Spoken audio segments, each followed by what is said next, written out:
görseler yasaktır.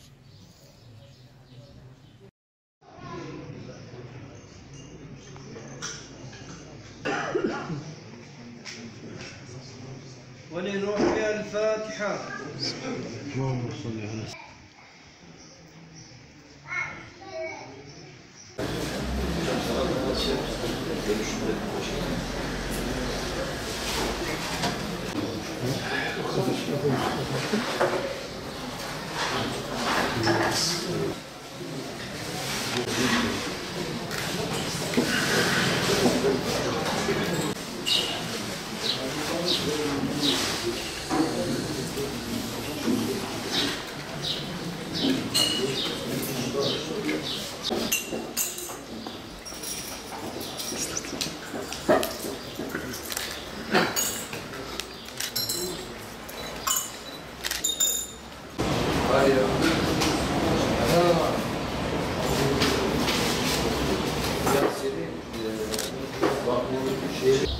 Evet, ben kendim de cezaevinde kaldım.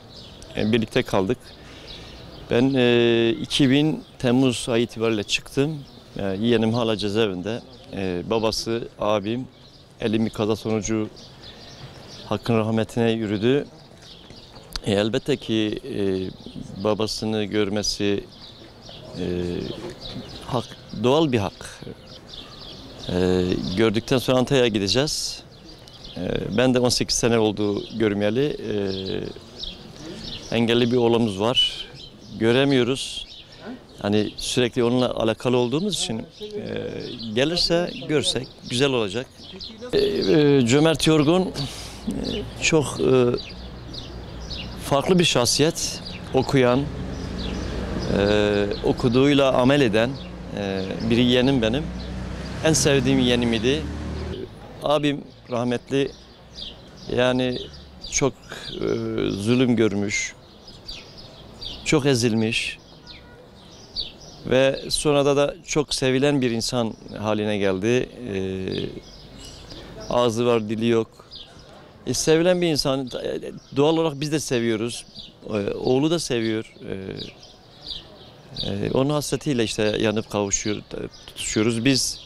Ben 2004'ten itibaren Antalya'dayım. Abimi henüz görmedim yani. Yani anlatılmaz. Onu anlatamam yani. Çok farklı bir olay. Mirza abi hakikaten de oğlunun benim doğru istikamette olduğumuzu bildiği için hiçbir engellemede bulunmadı. Bu benim için çok güzel, bizim için çok güzel. Ailenin diğer fertleri için de inandığını yaşaması açısından herhangi bir engel koymadı. Yani hasreti anlatamam. Hasret farklı bir şey abim açısından, yani bizim açımızdan, Cömert açısından elbette. Ben açık konuşayım, yani tüm herkes dinlesin yani. FETÖ'den şeyden giren darbe işleriyle uğraşanlar çıktılar.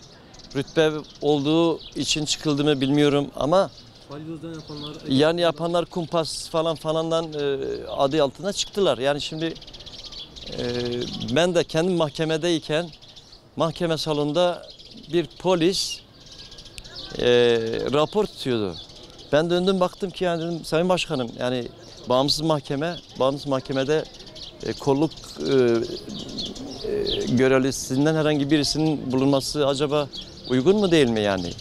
Dolayısıyla yani kim hangi kumpasla bizi içeri attılarsa, mağdur ettilerse hem maddi açıdan hem manevi açıdan zaten herkes biliyor. Bizim zor altında ifadeler vesaire falan filan bunu herkes biliyor. Yani herhangi bir şeyimiz yok. Bir mahkemede de mahkeme başkanının herhangi bir şeyi yok, beraatlik denildiği halde yani bizi tazmin etmeliler. İlgili mahkemeler, ilgili merciler bizim maddi manevi mağduriyetimizi tazmin etmeliler. Behemhal içeride boşuna kalan bu yeğenimizin, insanlarımızın çıkmasını istiyorum.